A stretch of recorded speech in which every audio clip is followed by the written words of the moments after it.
أعوذ بالله من الشيطان الرجيم بسم الله الرحمن الرحيم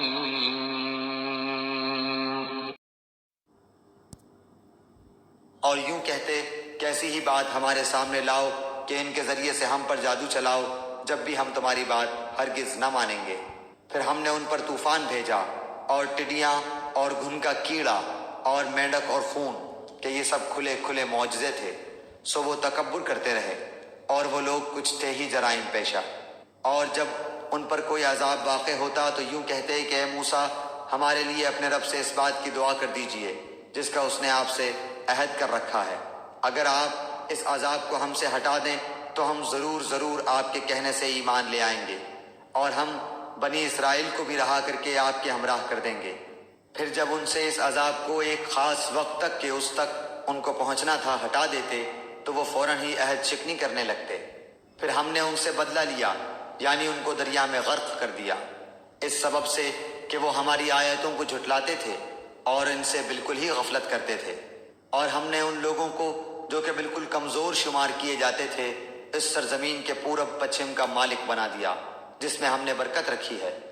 اور آپ کے رب کا نیک وعدہ بنی اسرائیل کے حق میں ان کے صبر کی وجہ سے پورا ہو گیا۔ اور ہم نے فرعون کے اور اس کی قوم کے ساختہ پرداختہ کارخانوں کو اور جو کچھ وہ اونچی اونچی عمارتیں بنواتے تھے سب کو درہم برہم کر دیا، اور ہم نے بنی اسرائیل کو دریا سے پار اتار دیا۔ پس ان لوگوں کا ایک قوم پر گزر ہوا جو اپنے چند بتوں سے لگے بیٹھے تھے، کہنے لگے اے موسیٰ ہمارے لیے بھی ایک معبود ایسا ہی مقرر کر دیجئے جیسے ان کے یہ معبود ہیں۔ آپ نے فرمایا کہ واقعی تم لوگوں میں بڑی جہالت ہے، یہ لوگ جس کام میں لگے ہیں یہ تباہ کیا جائے گا اور ان کا یہ کام محض بے بنیاد ہے۔ فرمایا کیا اللہ تعالیٰ کے سوا اور کسی کو تمہارا معبود تجویز کر دوں، حالانکہ اس نے تم کو تمام جہان والوں پر فوقیت دی ہے۔ اور وہ وقت یاد کرو جب ہم نے تم کو فرعون والوں سے بچا لیا جو تم کو بڑی سخت تکلیفیں پہنچاتے تھے، تمہارے بیٹوں کو قتل کر ڈالتے تھے اور تمہاری عورتوں کو زندہ چھوڑ دیتے تھے، اور اس میں تمہارے پروردگار کی طرف سے بڑی بھاری آزمائش تھی۔ اور ہم نے موسیٰ علیہ السلام سے 30 راتوں کا وعدہ کیا اور 10 رات مزید سے 29 راتوں کو پورا کیا، سو ان کے پروردگار کا وقت پورے 40 رات کا ہو گیا۔ اور موسیٰ علیہ السلام نے اپنے بھائی ہارون علیہ السلام سے کہا کہ میرے بعد ان کا انتظام رکھنا اور اصلاح کرتے رہنا اور بد نظم لوگوں کی رائے پر عمل مت کرنا۔ اور جب موسیٰ علیہ السلام ہمارے وقت پر آئے اور ان کے رب نے ان سے باتیں کی تو عرض کیا کہ اے میرے پروردگار اپنا دیدار مجھ کو کرا دیجئے کہ میں آپ کو ایک نظر دیکھ لوں۔ ارشاد ہوا کہ تم مجھ کو ہرگز نہیں دیکھ سکتے، لیکن تم اس پہاڑ کی طرف دیکھتے رہو، وہ اگر اپنی جگہ پر برقرار رہا تو تم بھی مجھ سے دیکھ سکو گے۔ پس جب ان کے رب نے پہاڑ پر تجلی فرمائی تو تجلی نے اس کے پرخچے اڑا دیے اور موسیٰ علیہ السلام بے ہوش ہو کر گر پڑے۔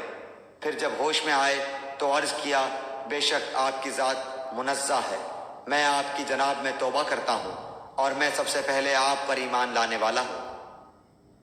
ارشاد ہوا کہ اے موسیٰ میں نے پیغمبری اور اپنی ہم کلامی سے اور لوگوں پر تم کو امتیاز دیا ہے، تو جو کچھ تم کو میں نے عطا کیا ہے اس کو لو اور شکر کرو۔ اور ہم نے چند تختیوں پر ہر قسم کی نصیحت اور ہر چیز کی تفصیل ان کو لکھ کر دی، تم ان کو پوری طاقت سے پکڑ لو اور اپنی قوم کو حکم کرو کہ ان کے اچھے اچھے احکام پر عمل کریں۔ اب بہت جلد تم لوگوں کو ان بے حکموں کا مقام دکھلاتا ہوں۔ میں ایسے لوگوں کو اپنے احکام سے برگشتہ ہی رکھوں گا جو دنیا میں تکبر کرتے ہیں جس کا ان کو کوئی حق حاصل نہیں، اور اگر تمام نشانیاں دیکھ لیں تب بھی وہ ان پر ایمان نہ لائیں، اور اگر ہدایت کا راستہ دیکھیں تو اس کو اپنا طریقہ نہ بنائیں، اور اگر گمراہی کا راستہ دیکھ لیں تو اس کو اپنا طریقہ بنا لیں۔ یہ اس سبب سے ہے کہ انہوں نے ہماری آیتوں کو جھٹلایا اور ان سے غافل رہے۔ اور یہ لوگ جنہوں نے ہماری آیتوں کو اور قیامت کے پیش آنے کو جھٹلایا ان کے سب کام غارت گئے، ان کو وہی سزا دی جائے گی جو کچھ یہ کرتے تھے۔ اور موسیٰ علیہ السلام کی قوم نے ان کے بعد اپنے زیوروں کا ایک بچھڑا معبود ٹھہرا لیا جو کہ ایک قالب تھا جس میں ایک آواز تھی، کیا انہوں نے یہ نہ دیکھا کہ وہ ان سے بات نہیں کرتا تھا اور نہ ان کو کوئی راہ بتلاتا تھا؟ اس کو انہوں نے معبود قرار دیا اور بڑی بے انصافی کا کام کیا۔ اور جب نادم ہوئے اور معلوم ہوا کہ واقعی وہ لوگ گمراہی میں پڑ گئے تو کہنے لگے کہ اگر ہمارا رب ہم پر رحم نہ کرے اور ہمارا گناہ معاف نہ کرے تو ہم بالکل گئے گزرے ہو جائیں گے۔ اور جب موسیٰ علیہ السلام اپنی قوم کی طرف واپس آئے غصہ اور رنج میں بھرے ہوئے تو فرمایا کہ تم نے میرے بعد یہ بڑی بری جانشینی کی، کیا اپنے رب کے حکم سے پہلے ہی تم نے جلد بازی کر لی اور جلدی سے تختیاں ایک طرف رکھیں اور اپنے بھائی کا سر پکڑ کر ان کو اپنی طرف گھسیٹنے لگے؟ ہارون علیہ السلام نے کہا کہ اے میری ماں جائے، ان لوگوں نے مجھ کو بے حقیقت سمجھا اور قریب تھا کہ مجھ کو قتل کر ڈالیں،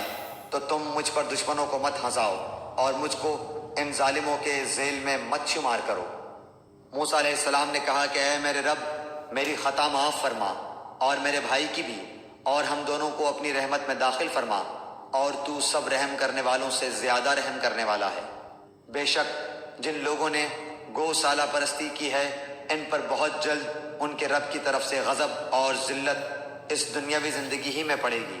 اور ہم افطرا پردازوں کو ایسی ہی سزا دیا کرتے ہیں۔ اور جن لوگوں نے گناہ کے کام کیے پھر وہ ان کے بعد توبہ کر لیں اور ایمان لے آئیں تو تمہارا رب اس توبہ کے بعد گناہ معاف کر دینے والا، رحمت کرنے والا ہے۔ اور جب موسیٰ علیہ السلام کا غصہ فرد ہوا تو ان تختیوں کو اٹھا لیا اور ان کے مضامین میں ان لوگوں کے لیے جو اپنے رب سے ڈرتے تھے ہدایت اور رحمت تھی۔ اور موسیٰ علیہ السلام نے 70 آدمی اپنی قوم میں سے ہمارے وقت معین کے لیے منتخب کیے۔ سو جب ان کو زلزلے نے آ پکڑا تو موسیٰ علیہ السلام عرض کرنے لگے کہ اے میرے پروردگار، اگر تجھ کو یہ منظور ہوتا تو اس سے قبل ہی ان کو اور مجھ کو ہلاک کر دیتا۔ کیا تو ہم میں سے چند بے وقوفوں کی حرکت پر سب کو ہلاک کر دے گا؟ یہ واقعہ محض تیری طرف سے ایک امتحان ہے، ایسے امتحانات سے جس کو تو چاہے گمراہی میں ڈال دے اور جس کو چاہے ہدایت پر قائم رکھے۔ تو ہی تو ہمارا کارساز ہے، بس ہم پر مغفرت اور رحمت فرما، اور تو سب معافی دینے والوں سے زیادہ اچھا ہے۔ اور ہم لوگوں کے نام دنیا میں بھی نیک حالی لکھ دے اور آخرت میں بھی ہم تیری طرف رجوع کرتے ہیں۔ اللہ تعالیٰ نے فرمایا کہ میں اپنا عذاب اسی پر واقع کرتا ہوں جس پر چاہتا ہوں، اور میری رحمت تمام اشیاء پر محیط ہے۔ تو وہ رحمت ان لوگوں کے نام ضرور لکھوں گا جو اللہ سے ڈرتے ہیں اور زکوٰۃ دیتے ہیں اور جو ہماری آیتوں پر ایمان لاتے ہیں۔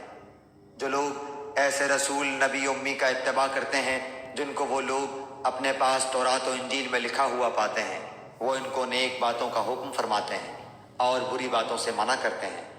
اور پاکیزہ چیزوں کو حلال بتاتے ہیں اور گندی چیزوں کو ان پر حرام فرماتے ہیں، اور ان لوگوں پر جو بوجھ اور توق تھے ان کو دور کرتے ہیں۔ سو جو لوگ اس نبی پر ایمان لاتے ہیں اور ان کی حمایت کرتے ہیں اور ان کی مدد کرتے ہیں اور اس نور کا اتباع کرتے ہیں جو ان کے ساتھ بھیجا گیا ہے، ایسے لوگ پوری فلاح پانے والے ہیں۔ آپ کہہ دیجئے کہ اے لوگو، میں تم سب کی طرف اس اللہ تعالیٰ کا بھیجا ہوا ہوں جس کی بادشاہی تمام آسمانوں اور زمین میں ہے، اس کے سوا کوئی عبادت کے لائق نہیں۔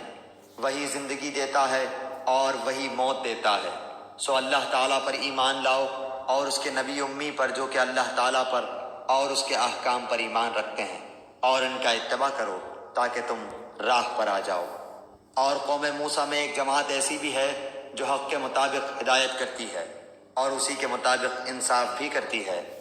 اور ہم نے ان کو 12 خاندانوں میں تقسیم کر کے سب کی الگ الگ جماعت مقرر کر دی۔ اور ہم نے موسیٰ علیہ السلام کو حکم دیا جبکہ ان کی قوم نے ان سے پانی مانگا کہ اپنے عصا کو فلاں پتھر پر مارو، بس فوراً اس سے 12 چشمے پھوٹ نکلے۔